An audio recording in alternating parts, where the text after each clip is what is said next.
Hello there, world of tankers. Welcome to the channel. Hopefully all of you are doing well out there. I'm, of course, your host, Droodles Blitz, and in today's video, we're going to be talking about the literal definition of a glass cannon being in the form of the Sturer Emil. This is a Tier 7 German tank destroyer.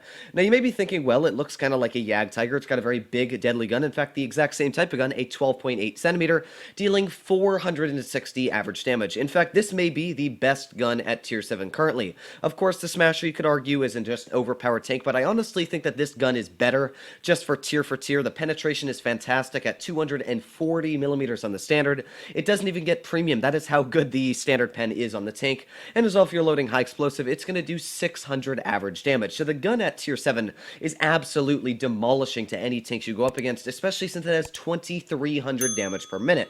Not only does this tank have very good factors going for it on the gun, it also has great gun depression factors, 15 degrees. What that means is that you can work any ridgeline, overwork any ridgeline at that, and you can actually get some really funky angles where you're just sticking the roof of your tank out and just able to aim straight down, aiming below your hull. It's actually kind of crazy how good this tank is at working a ridgeline, but that's where the good things stop, because you'll notice that's a tier 5 engine mounted on a tier 7 tank, and while this thing does only weigh 36 tons, its engine power is 362, which means it gets a terrible power to weight ratio of 10, and as well a terrible top speed of 25. This is pretty much like driving a mouse without any of the armor, because yeah, the armor on this tank, unlike the Jagdtiger, is sitting at 75 millimeters on the front, 30 on the sides, and 30 on the rear, which means HE is going to eat you up. Now, camouflage is actually decent on it, which is surprising, but yeah, this is literally the definition of a glass cannon. If you get spotted, it's going to hurt quite a lot, but at the same time, this gun, oh boy, does it punch out a lot of damage. When you're playing up against tier 6 opponents, you practically two-shot tier 6 mediums,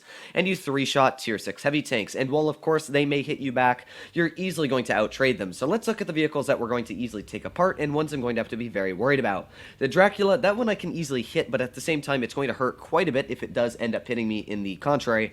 The T-29 is actually a tank I'm not super worried about. The less alpha the enemy has, the better it is for me. So the SU-100Ys, while they are tier 6 tank destroyers and very easy to take out, in this game spectacular, this game spectacular, I meant particular, it is not very good for me, just because SU-100Ys are going to easily rip me apart. You can start to see where that engine power really lets you down. Now, the traverse speed is actually quite good, as you'll notice, especially for how poor the engine power is. But, yeah, this is literally the top speed. It's not even getting up to 25, which is the top speed. It's literally surfacing at around 24, 23. So, bit of an issue there. Of course, you'll notice is, yeah, I wish this tank was a little bit faster. Maybe if it went 30 with a decent power to weight, I think it'd be fine. But currently, that power to weight is really, really bad. I don't know if their heavies are going to be pushing to the heavy side. They've got a lot of tank destroyers, but you can see that that gun depression is just stupid how much it actually has. Like, I can literally work the spot here and have plenty to literally shoot down at an opponent to literally down there. So kind of crazy how much gun depression this has. There is the SU-100Y spotted right in the open. Now, the issue, of course, I almost got myself stuck there. But the issue, of course, is that since I have no mobility, I really can't get out of this position. I am practically stuck here the entire game.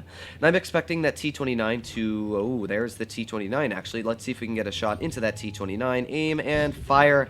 There we go. A nice little tap for 437 damage. It wasn't the highest roll, wasn't the lowest roll. But, yeah, that guy knows. It is a big gun mounted on the Sturer Emil. But reversing, yeah, that's, again, not very good. Only going at 12. So, yeah, it's got good things going for it, but it's also got really bad things at the same time. Now, that T-29, I'm expecting him to hit me in the side, which you can see happened right there, but that's because, of course, I want to aim at this M4, and, well, yeah, frontal armor, as I said, really isn't a thing when this Sturer Emil is aiming at you. This KV-1S literally is going to have 0 armor, you can see, so we're just going to get a nice tap right into his frontal plate, or not, or we're going to ricochet right on it. That is my luck, as you can see there, but it's fine. We're going to reload the guy as it is, so we're just going to aim in again on his tank. We got that T-29 pushing on me, but I'm not super worried. Or we're going to back up here. I don't want to be hit by that T-29. My SU, not really sure where the guy is. Oh, never mind. He's right here. Okay, so we got the 1S. We've got the... Can we pen him with HE? It's kind of weird having no APCR. I'm kind of clicking the 3 key. I'm like, why is it not letting me swap to HE? But here we go. Nice little tap into that T-29. Because he doesn't have enough damage to finish me off with a standard shell. I'm just going to pull out here. We're going to get one more tap into this T-29's frontal armor, and oh, he bounced me. Oh, you do not know how lucky I am that that was a bounce. So we're actually doing decent here, as we did get one really weird ricochet on the KV-1S.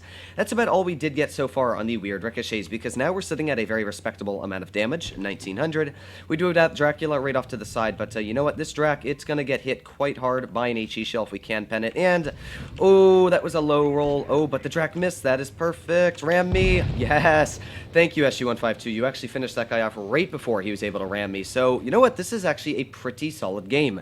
That KV-2 has got a nice shot right into the SU-100Y there, and now we're going to try and work this gun depression here. See if those SU-100Ys are going to want to play with the big gun, but again, that power to weight just, oh yeah, it's spectacular as you can see. Just literally trying to, it's literally like an exercise, trying to just climb a small hill. So we're just going to try and jump off this. Watch me get stuck. Oh, that was a big jump there. I'm very surprised this tank even survived that fall, but I'm just going to push up. There's no point to wait.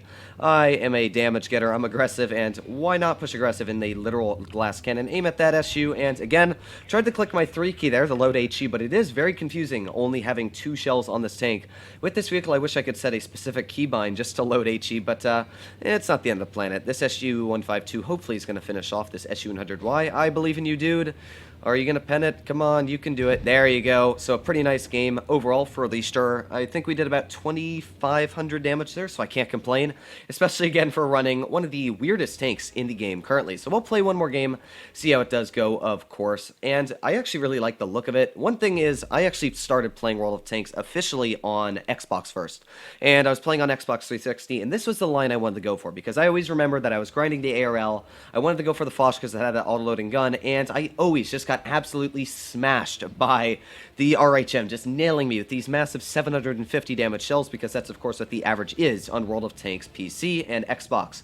So when you played the Sturer Emil, it was definitely not the most enjoyable grind, especially with the maps being so big. It wasn't necessarily something I really enjoyed. Now this battle here, I don't really know where I want to push. This thing has, as I said, 15 degrees of gun depression, which means that I'm actually going to be doing something you probably wouldn't expect. I'm going to push it literally right up the aggressive line here, seeing how it is going to work. Now, of course, that mobility is really, really bad, but the crazy thing about this tank is I actually do more damage than every single vehicle on the enemy team. In fact, the only tank that does more than me on my team is, in fact, the Smasher. So, yeah, the damage per shot is great on this tank, and the aiming time as well is fantastic. Again, for it being that glass cannon, it does have great aiming time going for it. I think it's like 3 seconds or so, so you can see here, because the tank is so slow, that dispersion never really gets large. So here we go, just slowly making my way up this hill. We're going to see if we can get a shot into this T-29. There we go, and even though my teammate did ram me, we were still able to expel a massive shell right into the T-29's upper plate.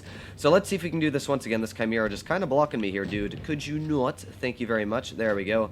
Let's see if we can get a shot into this defender, and aim, fire. There you go, 481 damage. You can start to see where that alpha damage is key. I'm actually going to stop this Chimera from blocking me. There we go. Okay, so we got the Panzer 58 right off to the side. Can we get a shot into him? There we go. Of course we can. This is the Sturer Emil. Gun depression is not really an issue with this vehicle. So we're going to back up, but once again, we got that T-2065 all the way at the back of the map. We also got the Defender Mark 1, who did actually get a shot into us. But of course, because the Defender doesn't have the massive alpha damage, it's not really the end of the planet if we do get hit. There we go. Nice little HE right on the roof. I was going to try and load APCR. That's why I clicked the 2 key, but it turns out that, as you know, APCR does not exist on this vehicle. I got to keep remembering that, because I keep forgetting every single time. Now we've got that Cheeto all the way at the back, and let's just aim right at his tank, and boom, massive shell right into him for 460. Again, you can start to see where alpha damage really is key. We're already sitting at 2,200 damage this game, which is, of course, an extremely respectable amount when you do think about it. Let's see if we can get maybe a shot into, like, this SU.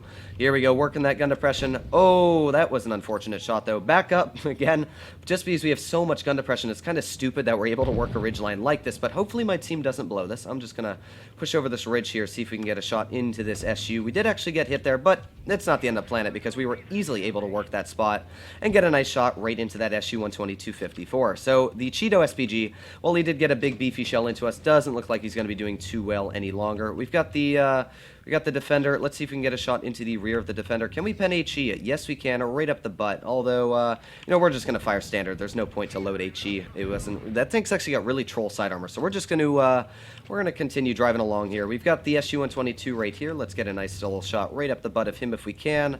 Or not. Not the end of the planet. Oh, that was the end of the planet. Bouncing on the rear of an M6. That's something you don't expect to see every day. But, again, can't complain. This is a very respectable amount of damage, especially for a Tier 7 tank destroyer, literally running frontline against Tier 8 vehicles. It just does a great job at getting out the damage. We did about 3,000, and again, we were literally top on the team, able to work that gun depression. If you get this tank in a spot, let's say, not mines is actually, you only need about 6 degrees of gun depression, but let's say that spot there, you could see that literally the enemy couldn't aim at me when I was using so much gun depression, and I was able to get out massive damage shells. So, as I said, in my personal opinion, the Sturer Emil gun is the best gun in the game, or at least the best gun for a Tier 7 vehicle, just because of how much damage it does, the penetration, the accuracy, everything is going for this vehicle. Even the dispersion, when you look at it, dispersion is fantastic at only 0.326. So I absolutely love this tank. Aiming time's only 2.5 seconds. That's crazy. So the Sturer Emil, while it is a very boring tank in the mobility, the gun more than enough makes up for it. It's a super deadly gun, and even when you are very low on hit points, just getting a massive 600 damage shot out, maybe with HE or 460 average with your standard, can be really deadly in certain scenarios, changing the course of the battle. So let me know what you guys think in the comments down below, if you agree with me or you disagree. But hopefully you enjoyed today's video. If you did, please don't mind subscribing to the channel. But other than that, hope you're all doing well out there. Stay happy, stay healthy, and I'll be seeing you in the next one.